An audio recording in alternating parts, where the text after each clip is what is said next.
ஏசாயா அதிகாரம் 31.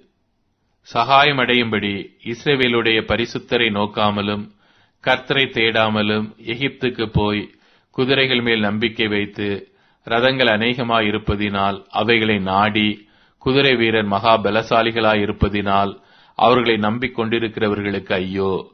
அவரும் ஞானமுள்ளவர். அவர் தம்முடைய வார்த்தைகளை மறுக்காமல் தீங்கு வரப்பண்ணி தீமை செய்கிறவர்களின் வீட்டுக்கும் அக்கிரமக்காரருக்கு சகாயம் செய்கிறவர்களுக்கும் விரோதமாக எழும்புவார்.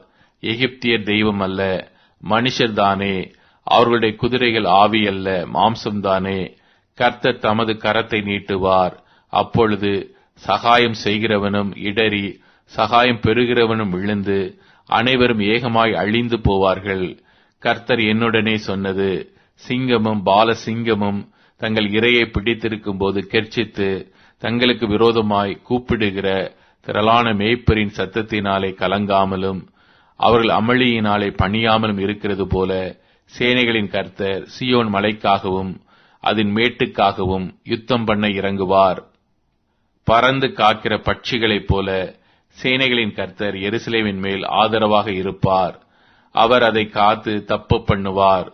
அவர் கடந்து வந்து அதை விடுவிப்பார். இஸ்ரவேல் புத்திரரே, நீங்கள் முற்றிலும் விட்டு விலகினவரிடத்தில் திரும்புங்கள்.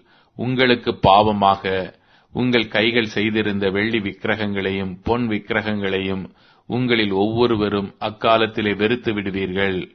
அப்பொழுது வீரனுடைய பட்டயம் அல்லாத பட்டயத்தாலே அசீரியன் விழுவான். நீசனுடைய பட்டயம் அல்லாத பட்டயமே அவனை பட்சிக்கும்.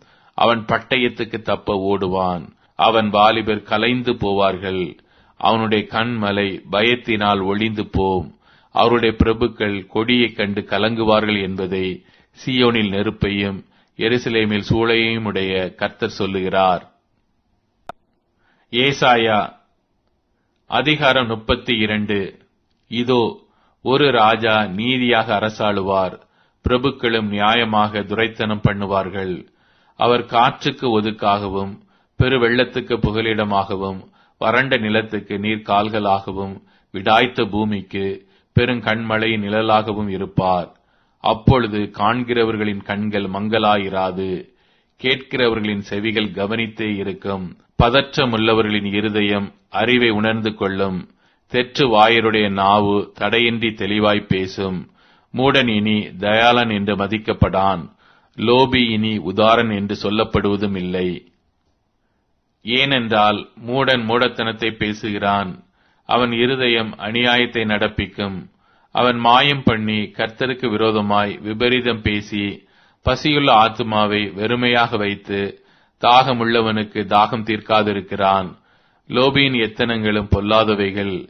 ஏழைகள் நியாயமாய் பேசும்போது அவன் கள்ள வார்த்தைகளாலே எளியவர்களை கெடுக்கும்படி தீவினைகளை யோசிக்கிறான்.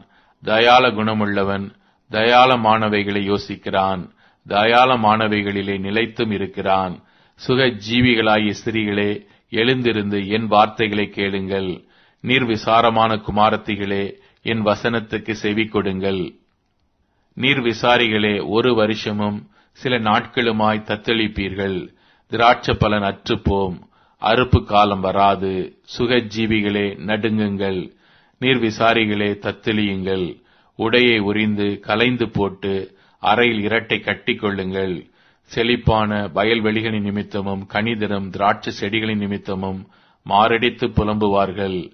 என் ஜனத்தினுடைய நிலத்திலும் களி கூர்ந்திருந்த நகரத்தில் உள்ள சந்தோஷம் நிறைந்த எல்லா வீடுகளிலும் முட்செடியும் நெரிஞ்சிலும் முளைக்கும். அரமனை பாழாக விடப்படும். ஜனம் நிறைந்த நகரம் வெறுமையாகும். மேடும் துருக்கமும் என்றைக்கும் கெபிகளாகும். அவைகள் காட்டு கழுதைகள் கழிக்கும் இடமாயும் மந்தைகளுக்கு மேய்ச்சல் இடமாயும் இருக்கும். உன்னதத்தில் இருந்து நம்மேல் ஆவி ஊற்றப்படும் மட்டும் அப்படியே இருக்கும். அப்பொழுது வனாந்தரம் செழிப்பான வயல்வெளியாகும். செழிப்பான வயல்வெளி காடாக எண்ணப்படும். வனாந்தரத்திலே நியாயம் வாசமாயிருக்கும். செழிப்பான வயல்வெளியிலே நீதி தங்கி தரிக்கும். நீதியின் கிரியை சமாதானமும் நீதியின் பலன் என்றுமுள்ள அமெரிக்கையும் சுகமுமாம். என் ஜனம் சமாதான தாபரங்களிலும் நிலையான வாசஸ்தலங்களிலும் அமைதியாய் தங்கும் இடங்களிலும் குடியிருக்கும். ஆனாலும் காடு அழிய கல்மழை பெய்யும். அந்த நகரம் மகா தாழ்வாய் தாழ்ந்து போம். மாடுகளையும் கழுதைகளை நடத்தி கொண்டு போய் நீர்வளம் பொருந்திய இடங்களிலெல்லாம் விதை விதைக்கிற நீங்கள் பாக்கியவான்கள். ஏசாயா அதிகாரம் 33. கொள்ளையிடப்படாதிருந்தும் கொள்ளையிடுகிறவனும் துரோகம் பண்ணாதிருக்கிறவர்களுக்கு துரோகம் பண்ணுகிறவனுமாகிய உனக்கு ஐயோ! நீ கொள்ளையிட்டு முடிந்த பின்பு கொள்ளையிடப்படுவாய். நீ துரோகம் பண்ணி தீர்ந்த பின்பு உனக்கு துரோகம் பண்ணுவார்கள். கர்த்தாவே, எங்களுக்கு இரங்கும், உமக்கு காத்திருக்கிறோம். தேவரீர் காலையில் அவர்கள் புயமும் இக்கட்டு காலத்தில் எங்கள் இரட்சிப்புமாயிரும். அமளியின் சத்தத்தினாலே ஜனங்கள் அலைந்தோடி நீர் எழுந்திருக்கும் போது ஜாதிகள் சிதறடிக்கப்படுவார்கள். வெட்டுக்கிளிகள் சேர்கிறது போல உங்கள் கொள்ளை சேர்க்கப்படும். வெட்டுக்கிளிகள் குதித்து திரிகிறது போல மனுஷர் அதன் மேல் குதித்து திரிவார்கள். கர்த்தர் உயர்ந்தவர், அவர் உன்னதத்தில் வாசமாயிருக்கிறார். அவர் சீயோனை நியாயத்தினாலும் நீதியினாலும் நிரப்புகிறார். பூரண ரட்சிப்பும் ஞானமும் அறிவும் உன் காலங்களுடைய உறுதியாயிருக்கும். கர்த்தருக்கு பயப்படுதலே அதன் பொக்கிஷம். இதோ, அவருடைய பராக்கிரமசாலிகள் வெளியிலே அலறுகிறார்கள். சமாதானத்து ஸ்தானாபதிகள் மனம் கசந்து அழுகிறார்கள்.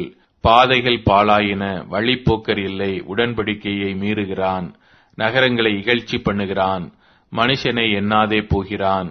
தேசம் துக்கித்து விடாய்த்திருக்கிறது. லீபனோன் வெட்கி வாடுகிறது. சாரோன் வனாந்தரத்துக்கு ஒப்பாகிறது. பாசானும் கர்மேலும் பாழாக்கப்படுகிறது. இப்பொழுது எழுந்தருளுவேன், இப்பொழுது உயருவேன், இப்பொழுது மேன்மைப்படுவேன் என்று கர்த்தர் சொல்லுகிறார். பதரை கற்பம் தரித்து தாளடியை பெறுவீர்கள். அக்கினியைப் போல் உங்கள் சுவாசமே உங்களை பட்சிக்கும். ஜனங்கள் சுண்ணாம்பை போல நீற்றப்படுவார்கள். வெட்டப்பட்ட முட்செடிகளைப் போல தீயில் எரிக்கப்படுவார்கள். தூரத்தில் உள்ளவர்களே, நான் செய்கிறதை கேளுங்கள். சமீபத்தில் இருக்கிறவர்களே, என் பராக்கிரமத்தை அறிந்து கொள்ளுங்கள் என்கிறார். சீயோனில் உள்ள பாவிகள் திகைக்கிறார்கள். மாயக்காரரை நடுக்கம் பிடிக்கிறது. பட்சிக்கும் அக்கினிக்கு முன்பாக நம்மில் தரித்திருப்பவன் யார்? நித்திய ஜுவாலைக்கு முன்பாக நம்மில் தாபரிப்பவன் யார் என்கிறார்கள். நீதியாய் நடந்து செம்மையானவைகளை பேசி இடுக்கண் செய்வதால் வரும் ஆதாயத்தை வெறுத்து பரிதானங்களை வாங்காதபடிக்கு தன் கைகளை உதறி இரத்தம் சிந்துவதற்கான யோசனைகளை கேளாதபடிக்கு தன் செவியை அடைத்து பொல்லாப்பை காணாதபடிக்கு தன் கண்களை மூடுகிறவன் எவனோ அவன் உயர்ந்த இடங்களில் வாசம் பண்ணுவான். கண் மலைகளின் அரண்கள் அவனுடைய உயர்ந்த அடைக்கலமாகும். அவன் அப்பம் அவனுக்கு கொடுக்கப்படும். அவன் தண்ணீர் அவனுக்கு நிச்சயமாய் கிடைக்கும். உன் கண்கள் ராஜாவை மகிமை பொருந்தினவராக காணும். தூரத்தில் உள்ள தேசத்தை பார்க்கும். உன் மனம் பயங்கரத்தை நினைவு கூறும். கணக்கன் எங்கே? தண்டல்காரன் எங்கே? கோபுரங்களை எண்ணினவன் எங்கே? உனக்கு விளங்காத பாஷையையும் அறிதற்கரிய ஒருவிதமான பேச்சையுமுடைய அந்த குரூர ஜனங்களை இனி நீ காணாய். நம்முடைய பண்டிகைகள் ஆசரிக்கப்படும் நகரமாகிய சீயோனை நோக்கிப்பார். உன் கண்கள் எருசலேமை அமெரிக்கையான தாபரமாகவும் பெயர்க்கப்படாத கூடாரமாகவும் காணும். இனி அதன் முளைகள் என்றைக்கும் பிடுங்கப்படுவதுமில்லை. அதன் கயிறுகளில் ஒன்றும் அருந்து போவதுமில்லை.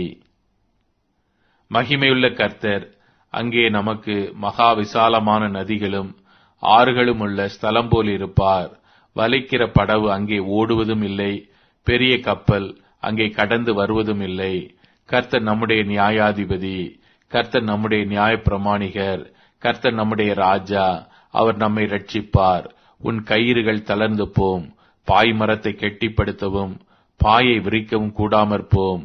அப்பொழுது திரளான கொள்ளை பொருள் பங்கிடப்படும். சப்பானிகளும் கொள்ளையாடுவார்கள்.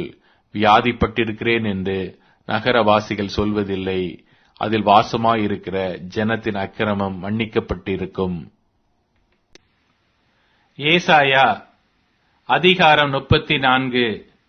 ஜாதிகளே, கேட்கிறதற்கு கிட்டி வாருங்கள். ஜனங்களே, கவனியுங்கள்.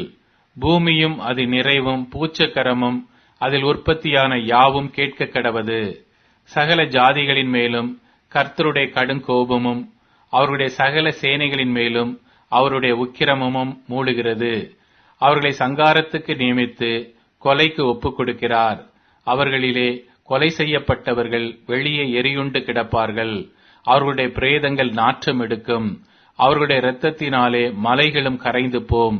வானத்தின் சர்வ சேனையும் கரைந்து, வானங்கள் புஸ்தக சுருளை போல் சுருட்டப்பட்டு, அவைகளின் சர்வ சேனையும் திராட்சை செடியின் இலைகள் உதிர்கிறது போலவும் அத்தி மரத்தின் காய்கள் உதிர்கிறது போலவும் உதிர்ந்து விழும். வானங்களில் என் பட்டயம் வெறி கொண்டது. இதோ ஏதோமின் மேலும் நான் சங்காரத்துக்கு நியமித்த ஜனத்தின் மேலும் அது நியாயம் செய்ய இறங்கும். போஸ்ராவிலே கர்த்தருக்கு ஒரு யாகமும் ஏதோம் தேசத்திலே மகா சங்காரமும் உண்டு. கர்த்தருடைய பட்டயம் இரத்தத்தால் திருப்தியாகி நினத்தினால் பூரிக்கின்றது. ஆட்டுக்குட்டிகள் ஆட்டுக்கடாக்களுடைய இரத்தத்தினாலும் ஆட்டுக்கடாக்களுடைய குண்டி காய்களின் கொழுப்பினாலும் திருப்தியாகும். அவைகளோடே காண்டாமிருகங்களும் ரிஷபங்களோடே காளைகளும் வந்து மடியும். அவர்கள் தேசம் இரத்த வெறி கொண்டு அவர்கள் மண் நினத்தினால் கொழுத்து போம். அது கர்த்தர் பழி வாங்கும் நாள். சீயோனுடைய வழக்கின் நிமித்தம் பதிலளிக்கும் வருஷம். அதன் ஆறுகள் பிசினாகவும் அதன் மண் கந்தகமாகவும் மாறி அதன் நிலம் எரிகிற கீழாய்ப்போம். இரவும் பகலும் அது அவியாது. அதன் புகை என்றென்றைக்கும் எழும்பும். தலைமுறை தலைமுறையாக அது பாழாயிருக்கும். சதா காலம் சதா காலமாக அதை ஒருவரும் கடந்து போவதில்லை. நாரையும் முள்ளம் பன்றியும் அதை சுதந்தரிக்கும். ஆந்தையும் காக்கையும் அதிலே குடியிருக்கும். அதன் மேல் வெட்ட வெளியின் நூலையும் வெறுமையின் தூக்கையும் பிடிப்பார். ராஜ்யபாரம் பண்ணின அதன் மேன்மக்களை அழைத்தால் அங்கே அவர்களில் ஒருவரும் இரார்கள். அதன் பிரபுக்கள் அனைவரும் இல்லாமற் போவார்கள். அதன் அரமனைகளில் முட்செடிகளும் அதன் கோட்டைகளில் காஞ்சொரிகளும் முட்பூண்டுகளும் முளைக்கும். அது வலு சர்ப்பங்களின் தாபரமும் கோட்டான்களின் மாளிகையுமாயிருக்கும். அங்கே காட்டு மிருகங்களும் ஓரிகளும் ஒன்றையொன்று சந்தித்து காட்டாட்டை காட்டாடு கூப்பிடும். அங்கே சாக்குருவிகளும் தங்கி இளைப்பாறும் இடத்தை கண்டடையும். அங்கே வல்லூரும் கூடு கட்டி முட்டையிட்டு குஞ்சு பொரித்து அவைகளை தன் நிழலிலே கூட்டிக் கொள்ளும். அங்கே கூலிகளும் ஜோடு ஜோடாக சேரும். கர்த்தருடைய புஸ்தகத்திலே தேடி வாசியுங்கள்.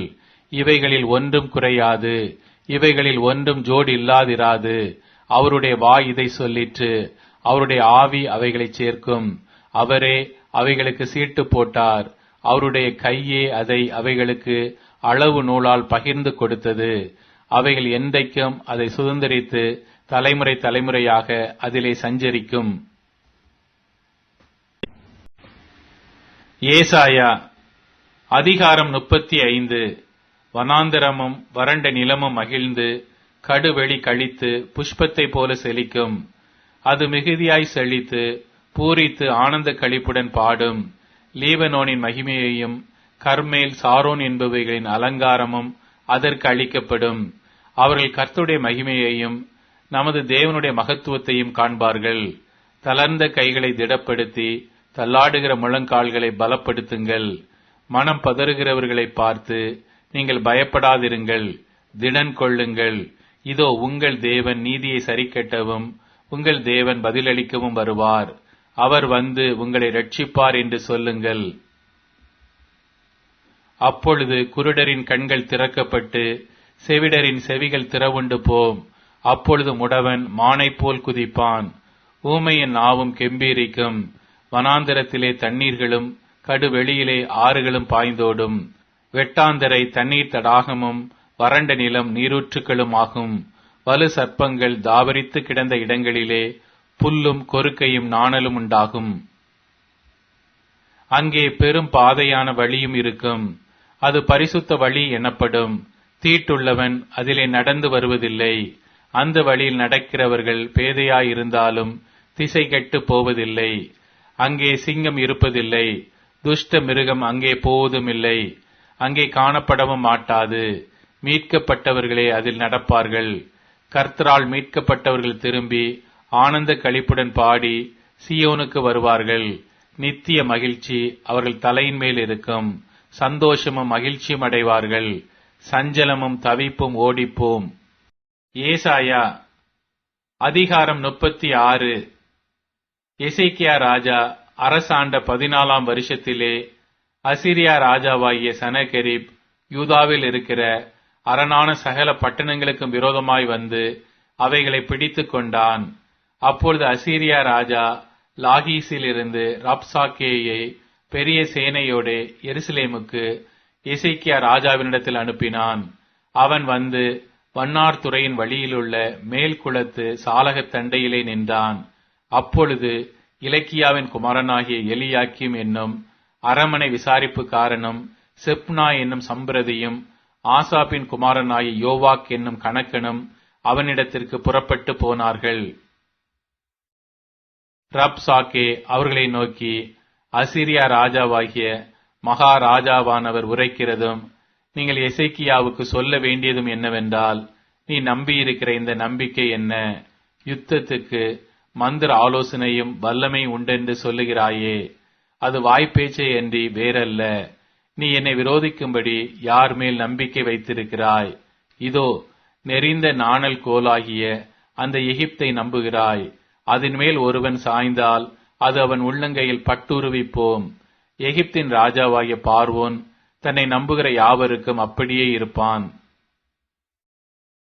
நீ என்னிடத்தில், நாங்கள் எங்கள் தேவனாகிய கர்த்தரை நம்புகிறோம் என்று சொல்வாயாகில், அவருடைய மேடைகளையும் அவருடைய பலி பீடங்களையும் அல்லவோ எசேக்கியா அகற்றி யூதாவையும் எருசலேமை நோக்கி இந்த பலிபீடத்தின் முன் பணியுங்கள் என்றானே.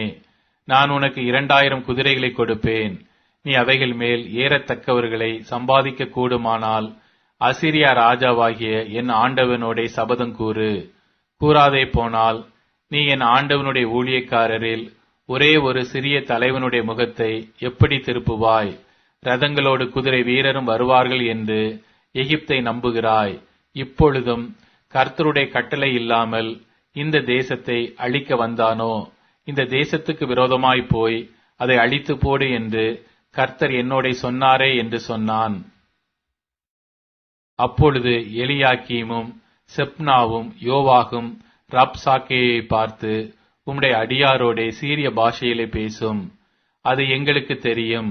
அலங்கத்தில் இருக்கிற ஜனத்தின் செவிகள் கேட்க எங்களோட யூத பாஷையிலே பேச வேண்டாம் என்றார்கள்.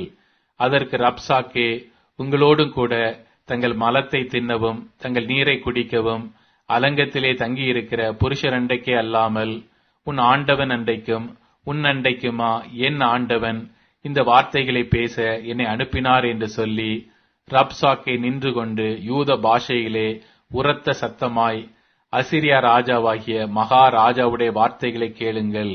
எசேக்கியா உங்களை வஞ்சியாதபடி பாருங்கள். அவன் உங்களை தப்புவிக்க மாட்டான். கர்த்தர் நம்மை நிச்சயமாய் தப்புவிப்பார். இந்த நகரம் அசீரியா ராஜாவின் கையில் ஒப்புக் கொடுக்கப்படுவதில்லை என்று சொல்லி எசேக்கியா உங்களை கர்த்தரை நம்ப பண்ணுவான். அதற்கு இடம் கொடாதிருங்கள் என்று ராஜா சொல்லுகிறார். எசேக்கியாவின் சொல்லை கேளாதிருங்கள்.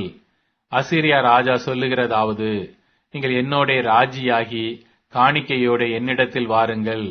நான் வந்து உங்களை தானியமும் திராட்சை தோட்டமும் உள்ள தேசமும் அப்பமும் திராட்சை ரசமும் உள்ள தேசமும் ஆகிய உங்கள் தேசத்துக்கு ஒப்பான தேசத்துக்கு அழைத்து கொண்டு போகும் அளவும் அவன் தன் தன் திராட்சை செடியின் கனியையும் தன் தன் அத்திமரத்தின் கனியையும் புசித்து அவன் தன் தன் கிணற்றின் தண்ணீரையும் குடியுங்கள்.